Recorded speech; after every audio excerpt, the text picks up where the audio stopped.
Bab 1494. Tracy tidak membantah dan tidak menyerang balik, hanya memandang mereka yang bicara dengan mencibir. Orang grup Skywell yang hadir berkeringat karenanya.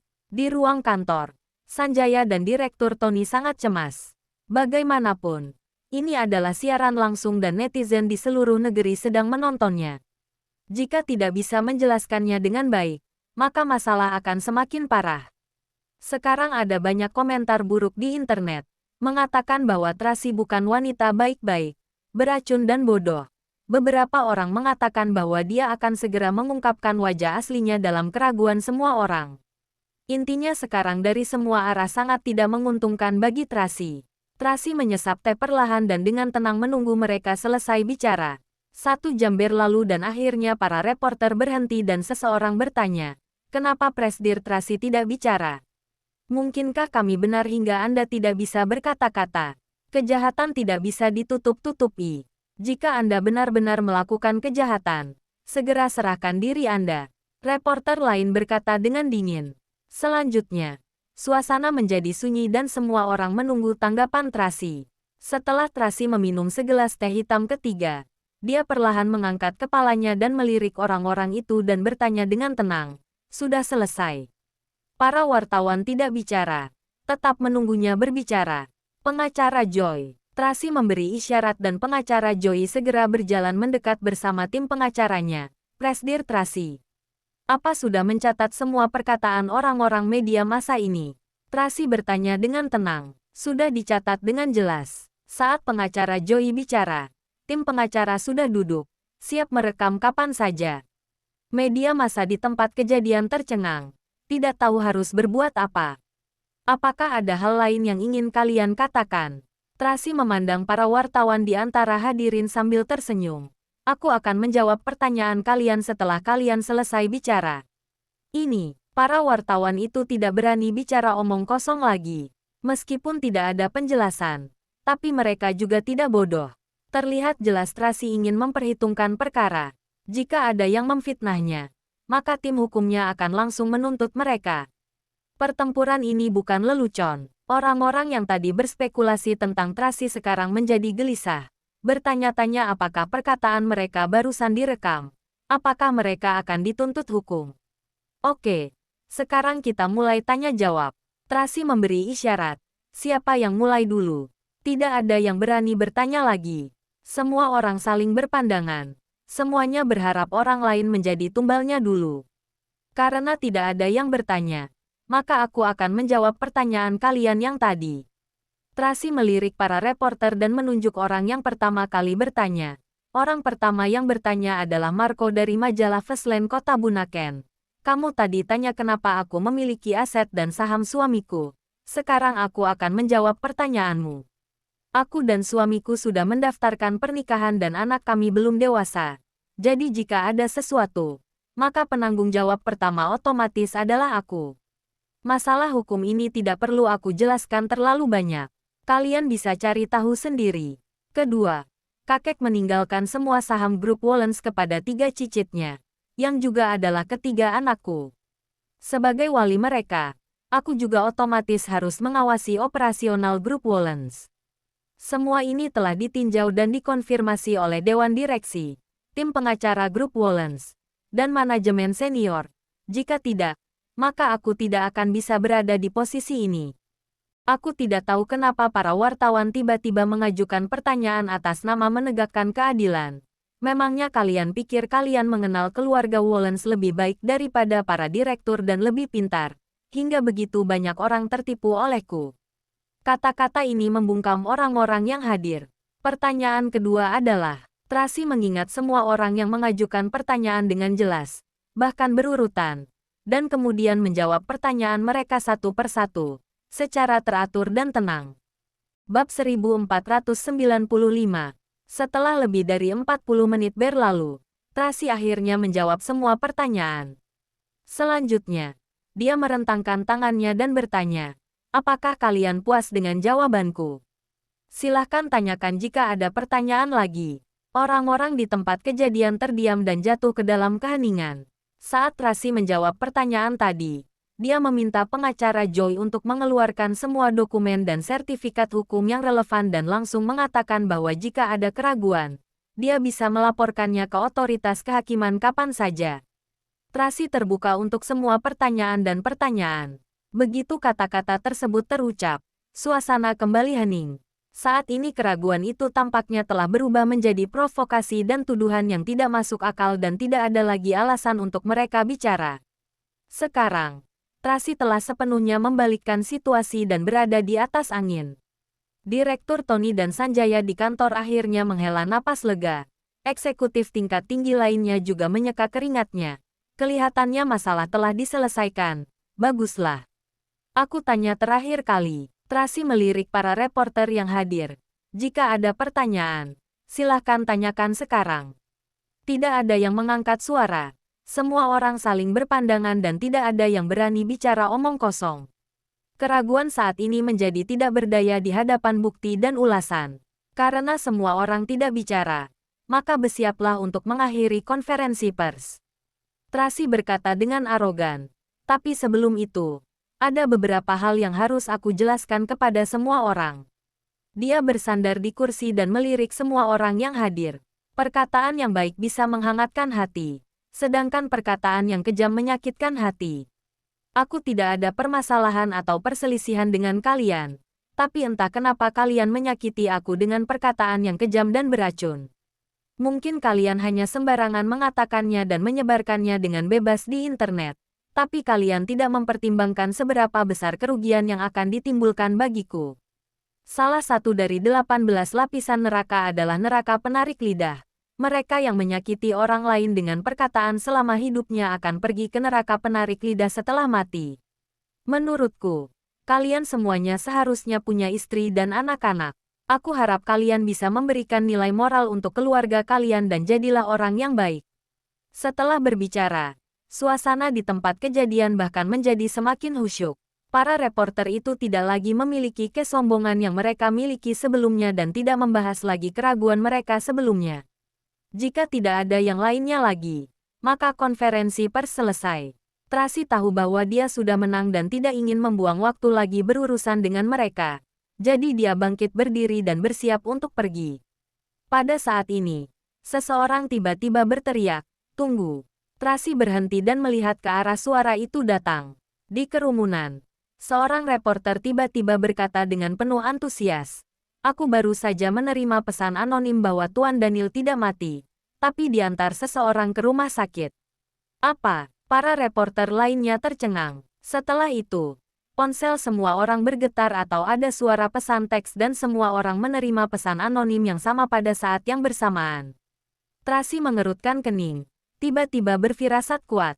Presdir Tracy. Pada saat ini, pengacara Joy bergegas dan menyerahkan ponsel ke Tracy.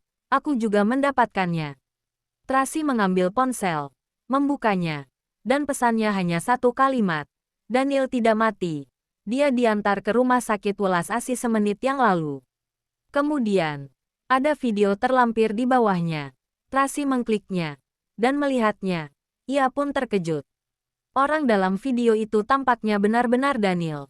Meskipun dia terluka dan tubuhnya dililit dengan erat, bentuk tubuh dan wajahnya jelas-jelas adalah dia. Tidak salah lagi. Bagaimana ini bisa terjadi? Semua orang sangat antusias. Siapkan mobil dan pergi ke rumah sakit welas asih. Tracy menahan kegembiraannya dan memerintahkan dengan suara rendah. "Baik." Naomi segera pergi mengatur. Pada saat ini, para reporter itu juga bereaksi dan segera berlari keluar. Bergegas ke rumah sakit welas asih untuk mengkonfirmasi situasinya dan mendapatkan informasi terkini. Bab 1496. Daniel tidak mati, tapi terluka parah dan diantar ke rumah sakit welas asih. Begitu berita itu muncul, suasana meledak. Tracy segera meminta Jeff mengutus orang untuk menutup rumah sakit dan kemudian bergegas ke rumah sakit bersama Naomi. Direktur Tony dan Sanjaya juga sangat senang saat mereka mendengar berita itu dan segera bergegas ke rumah sakit bersama-sama. Mereka melaju keluar dari tempat parkir bawah tanah grup Skywell bersama dengan mobil Tracy. Saat ini, mungkin bukan hanya mereka yang bergegas ke rumah sakit welas asih, tapi juga media massa utama dan orang lain yang mendapat berita tersebut. Dalam perjalanan, Tracy berusaha keras untuk mengendalikan kegembiraannya dan menginstruksikan Naomi. Pertama, tutup rumah sakit. Jangan biarkan orang luar masuk. Lalu minta Jeff untuk mengkonfirmasi terlebih dahulu. Apakah orang itu adalah Daniel? Aku tahu. Aku sudah mengirim pesan ke Kak Jeff dan dia seharusnya tahu apa yang harus dilakukan. Naomi berkata dengan gembira. Nona Tracy, jika orang itu benar-benar Tuan Daniel, ini adalah berita yang sangat membahagiakan. Tapi menurutku ada yang tidak beres. Paula selalu merasa aneh saat memikirkannya. Jika Tuan Daniel masih hidup, kenapa tidak menghubungi Nona Tracy? Jika dia diselamatkan oleh orang lain, kenapa dia diantar ke rumah sakit welas asih yang begitu jauh? Ini mudah untuk dipahami. Naomi menganalisis. Tuan Daniel terluka parah. Kesadarannya kabur dan dia tidak bisa menghubungi siapapun. Orang yang menyelamatkannya mungkin asal mencari rumah sakit dan mengantarkannya ke sana. Lalu, siapa yang menyelamatkannya? Paula bingung. Tuan Daniel mengalami musibah di daerah selatan. Orang yang membawanya seharusnya mafia dan kenapa mengantarnya ke rumah sakit? Mungkin Tuan Daniel kabur dari mafia dan diselamatkan oleh orang yang lewat. Naomi masih memiliki secercah harapan. Meskipun dia juga merasa hal ini sangat aneh. Intinya, kita akan tahu setelah tiba di rumah sakit. Yang terpenting adalah siapa yang mengirim pesan teks anonim kepada para wartawan. Paula mengajukan pertanyaan utama, apakah yang mengirim pesan teks anonim dan menghasut para wartawan untuk menargetkan Nona Tracy adalah orang yang sama? Naomi terdiam sejenak, lalu menatap Tracy dengan cemas. Bahkan, Paula si ceroboh ini bisa mempertimbangkan masalah ini. Tracy tidak mungkin tidak memikirkannya. Tracy hanya terdiam, mungkin sedang memikirkannya. Hanya saja sekarang dia sangat ingin memastikan apakah orang itu adalah Daniel atau lebih tepatnya. Dia berharap orang itu adalah Daniel. Berharap dia masih hidup. Berharap dia akan kembali. Selama dia masih hidup, maka lebih baik dari apapun. Untuk hal lain, mereka akan menghadapinya bersama dan menyelesaikannya bersama-sama juga. Aku merasa semuanya sudah diatur. Paula tidak memperhatikan ekspresi Tracy dan melanjutkan. Tiba-tiba ada begitu banyak media massa yang menanyai Nona Tracy. Juga ada jurnalis foto dan kamera video. Pasti sudah direncanakan sebelumnya. Dan di akhir konferensi pers, menerima pesan teks anonim pada saat yang bersamaan. Semuanya seharusnya saling berkaitan. Sudahlah, Naomi menepuk dan mengedipkan mata padanya. Baru pada saat itulah Paula sadar dan melihat tatapan rumit Tracy melalui kaca spion tengah. Dia dengan cepat menghiburnya. Nona Tracy, tadi aku bicara omong kosong. Abaikan saja. Kamu benar, Tracy akhirnya berkata. Tapi aku lebih berharap dia masih hidup. Selama dia hidup dengan baik, aku bisa menghadapi apapun. Mendengar kalimat ini, Naomi dan Paula merasa sedih. Pada saat ini, ponsel Naomi tiba-tiba bergetar. Dia mengambil dan melihat panggilan masuk dari Kak Jeff. Halo, Kak Jeff. Aku pergi ke rumah sakit dan melihat pria itu. Dia benar-benar terlihat seperti Tuan Daniel. Terlihat seperti, apa maksudmu? Naomi curiga. Berikan ponselnya. Tracy mengambil ponsel, lalu bertanya dengan penuh antusias. Apakah kamu sudah melihatnya? Apa benar-benar dia? Sepertinya memang dia. Tapi aku merasa ada yang tidak beres. Bab 1497. Bagus kalau benar dia. Untung dia masih hidup.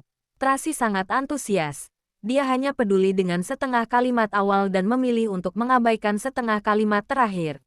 Saat Anda tiba, pastikan lagi saja. Jeff tidak berkata lagi. Selain itu, rumah sakit ini milik keluarga Amberson dan mereka sudah sangat berupaya dalam pencegahan dan pengendalian. Media massa dan siapapun dari luar tidak bisa masuk. Aku harus memikirkan cara agar bisa membawa orang masuk. Apakah Anda ingin aku turun untuk menjemput Anda? Rumah sakit milik keluarga Amberson. Tracy tercengang. Kenapa mengantarnya ke rumah sakit milik keluarga Amberson? Siapa yang mengantarnya ke sana? Belum tahu. Aku sedang menyelidiki. Jeff berkata dengan suara rendah. Menurutku keluarga Amberson telah membuat persiapan matang sebelumnya dan semua tindakan pencegahan dan pengendalian tampaknya sudah direncanakan. Oke, aku mengerti. Tracy perlahan kembali ke rasionalitasnya. Kamu tidak perlu menjemput kami. Aku akan naik sendiri. Apakah keluarga Amberson akan mempersulit Anda? Jeff khawatir. Dia tidak memiliki keberanian itu. Tracy berkata dengan dingin dan arogan. Bahkan jika dia berani, aku tidak takut padanya. Oke, jangan ragu untuk menghubungi aku jika Anda membutuhkan sesuatu. Jeff berkata, aku akan memeriksa keadaan spesifiknya terlebih dahulu. Ya, setelah menutup telepon, Tracy berpikir keras. Daniel yang muncul dengan cara ini memang sedikit aneh, dan lebih aneh lagi jika muncul di rumah sakit milik keluarga Amberson. Seperti yang dikatakan Paula, semuanya terlihat seperti sudah direncanakan. Seolah-olah ada orang yang mendorong segalanya dari belakangnya. Siapa orang itu? Kenapa dia melakukan ini? Apa tujuannya? Banyak pertanyaan melintas di benaknya dan membuat Tracy bingung. Sejak awal aku sudah bilang, Friska bukanlah orang yang baik. Paula tidak bisa menahan diri untuk tidak memaki. Lihatlah, ini pasti ada hubungannya dengan dia. Ini benar-benar aneh. Naomi mengerutkan kening. Hal ini jelas-jelas sudah direncanakan. Tapi pihak lain tampaknya tidak berencana untuk menutupinya. Apa sebenarnya yang ingin dia lakukan? Ikuti saja alurnya. Tracy mendongak dan melihat keluar jendela. Rumah sakit yang ada di depannya. Dia sepertinya melihat Daniel menunggunya di dalam. Tidak peduli rencana apa yang ada. Bahkan jika ada lautan pedang dan api, dia tetap akan menerobos untuk menyelamatkan dan membawanya pulang. Kedua mobil berhenti di pintu masuk rumah sakit. Tracy turun mobil, sedangkan Sanjaya dan Direktur Tony juga turun mobil dengan bantuan pengawal mereka. Tracy, Direktur Tony mendekat dan berkata dengan penuh antusias, apakah benar-benar Tuan Daniel? Tidak tahu. Masuk, dan lihatlah. Tracy berjalan sambil memapa Sanjaya. Paman Sanjaya, Anda tidak perlu sampai datang ke sini. Biar aku saja. Bagaimana aku bisa tenang dengan hal sebesar ini? Sanjaya sangat antusias. Tracy, aku selalu merasa ada yang tidak beres dengan masalah ini. Jadi berhati-hatilah saat masuk. Ya, Tracy mengangguk. Aku pergi melihatnya dulu. Kalian pelan-pelan saja. Tunggu sebentar. Aku meminta Thomas untuk membawa orang ke sini. Sanjaya khawatir. Jika sesuatu terjadi, mereka masih bisa melindungimu. Aku akan baik-baik saja. Kalian tunggu Thomas di sini saja. Lalu masuk bersamanya. Aku masuk dulu. Tracy tidak bisa menunggu sedetik pun dan bergegas masuk ke rumah sakit. Sanjaya menatap punggungnya dan merasa sedikit tidak tenang. Direktur Tony relatif tenang, tapi malah mengingatkan. Pada siang bolong ini, semua mata orang terbuka lebar. Tidak akan terjadi sesuatu. Sedangkan kita, apapun yang terjadi, kita harus mempercayai Tracy seperti sebelumnya. Direktur Tony, apa Anda ragu? Sanjaya merasa ada sesuatu dalam perkataan Direktur Tony. Aku merasa masalah ini sangat rumit. Direktur Tony mengerutkan kening. Pihak lain seharusnya sengaja membuat Tracy datang dan mungkin akan ada badai yang lebih besar menunggunya. Tidak peduli apapun, aku mempercayainya dan aku harap kamu juga. Tentu saja, Sanjaya menjawab dengan sangat tegas. Sekarang dia adalah kepala keluarga Wollens. Jika aku tidak percaya padanya, lalu aku harus percaya pada siapa? Bab 1498. Setelah mendengar perkataan Sanjaya, Direktur Tony menghela napas lega, lalu berbalik untuk melihat arah jalan dan menunggu Thomas. Pada saat ini, mereka tampaknya seperti ingin menghadapi perang yang akan datang dan semua orang menjadi tegang dan bersiap untuk perang. Tracy terus mengingatkan dirinya sendiri berulang kali dalam hatinya bahwa dia harus tenang dan tidak goyah. Dia tidak boleh tampak bingung dan membiarkan orang memanfaatkannya. Tapi saat dia masuk ke rumah sakit, dia tidak tahan, dan mulai mempercepat langkah kakinya. Dia ingin segera melihat orang itu dan ingin tahu sebenarnya apakah dia adalah Daniel. Dia berharap orang itu adalah Daniel. Bahkan jika ada rencana besar di belakangnya, dia tidak perlu terlalu peduli pada hal itu. Dia hanya berharap Daniel masih hidup dan hidup dengan baik. Selama dia masih hidup, dia tidak akan ragu menghadapi badai dahsyat, gunung pedang, dan lautan api, berhenti. Pada saat ini, beberapa pengawal menghentikan Tracy dan yang lainnya di pintu masuk rumah sakit. Rumah sakit swasta sudah ditutup. Orang luar tidak diperbolehkan masuk. Silahkan pergi. Lancang, Paula berteriak dengan marah. Apakah kamu tahu siapa kami? Beraninya menghentikan kami. Tidak peduli siapa kalian. Kalian harus segera pergi. Pengawal itu juga tidak menunjukkan tanda-tanda kelemahan. Kamu, rumah sakit ini milik keluarga Amberson kan? Naomi menahan Paula dan berkata dengan tenang. Tolong panggil Nona Friska keluar. Nona Friska sedang sibuk. Tidak punya waktu untuk bertemu dengan kalian. Pengawal itu sangat kuat. Benarkah? Tracy tidak sabar. Bagaimana jika aku tetap akan memaksa masuk? Penjaga itu juga diam. Tapi memberi isyarat. Dan beberapa orang mengepung mereka. Berani sekali. Paula mengepalkan tinjunya dan siap bertarung. Tak mau kalah.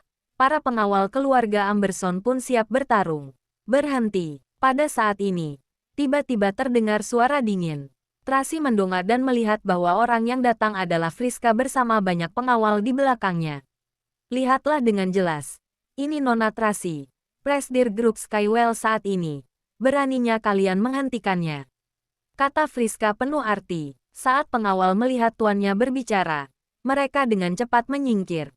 Nona Tracy. Friska menatap Tracy dengan tatapan yang sangat rumit. Silahkan. Terima kasih. Tracy masuk tanpa berbicara omong kosong. Nona Tracy, menurut budaya kalian, jika melakukan kejahatan maka akan dihukum.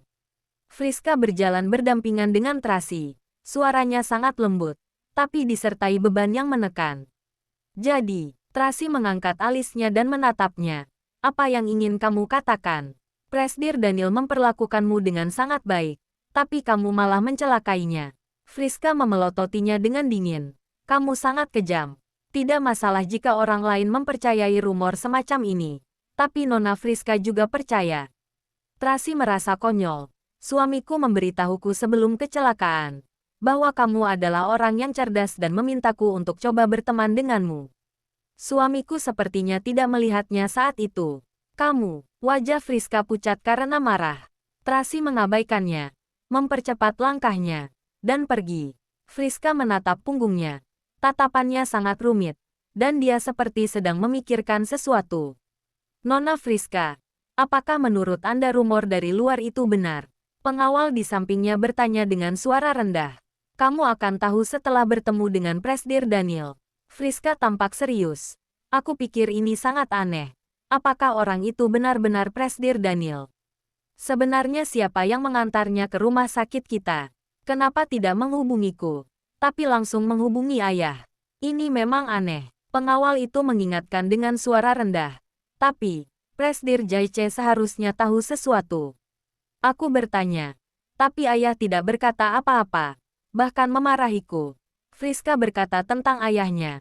Wajahnya penuh dengan rasa segan. Sudahlah kita periksa dulu saja. Apakah orang itu benar-benar Presidir Daniel? Jangan lupa like, komen, and subscribe ya. Terima kasih. Tunggu terus kelanjutannya.